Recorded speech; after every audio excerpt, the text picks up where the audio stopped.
राधारमण जी यहाँ बैठे हैं, जानते हैं, परिचित होंगे। जितने पुरुष पात्र होते थे रामायण के, वो सब गांव के लोग ही उस भूमिका का निर्वहन करते थे। राम, रावण, हनुमान, अंगद, परशुराम, लक्ष्मण, सब गांव के ही जिस उम्र के लोग होते थे, बुजुर्ग आदमी जामुंत बनता था, विश्वामित्र बनता था, वशिष्ठ बनता था, जैसी जिसकी कद काठी होती थी उस तरह से उसको तैयार किया जाता था।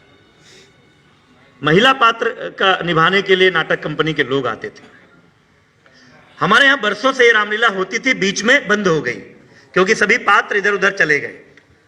कई साल बाद फिर से जब ये रामलीला शुरू करने की बात आई, तो जब पहले रामलीला होती थी तब हमारे पिताजी परशुराम की भूमिका का निर्वहन करते थे क्योंकि उनको क्रोध बहुत आता था।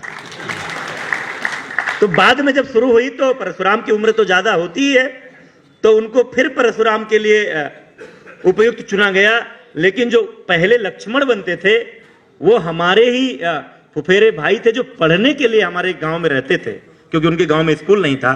अब वो अपने व्यक्तिगत जीवन में, गृहस्थ जीवन में जा चुके थे, अब वो उपलब्ध नहीं थे।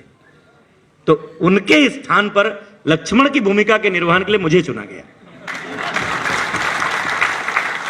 मैं उस समय शायद कक्षा 7 या 8 का विद्यार्थी था। अपने गांव से 2-3 किलोमीटर दूर एक उच्च प्राथमिक विद्यालय में जाता था पढ़ने। दिन में स्कूल भी जाता था, खाली समय में राधे श्याम रामायण का जो लक्ष्मण को बोलना चाहिए वो पंक्तियां भी रटता था क्योंकि बिना देखे पढ़ना होता था मंच पर, और रात में ये मंचन होता था।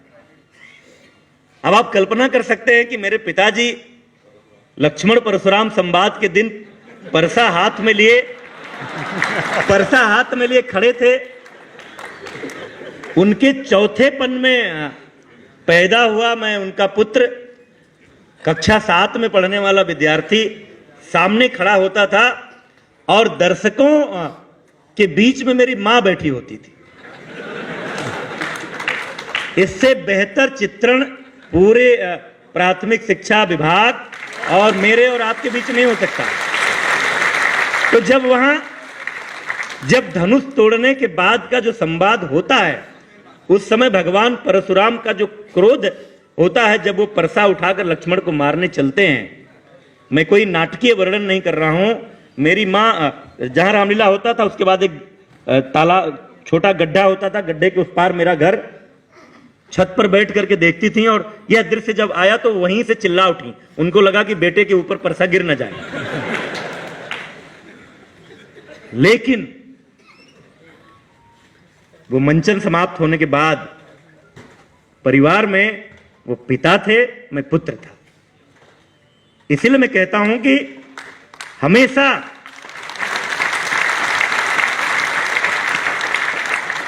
मेरी मां जब कहती थी कि आप परसा उठाए थे बेटे को लग जाता, तो उन्होंने कहा कैसे लग जाता, मेरा ही तो बेटा है, मैं कैसे लगने देता। इसलिए मैंने कहा कि कई बार ऐसी परिस्थितियां होती हैं कि आपको लगता है कि मंत्री हमारे खिलाफ हैं, मंत्री हमारे दुश्मन हैं, मंत्री अधिकारियों की बात सुन रहे हैं। लेकिन आप निश्चिंत रहिए, मैं भी एक शिक्षक हूं, मैं भी आपके बीच का हूं, इसलिए परसा कभी आपके ऊपर गिरने नहीं पाएगा।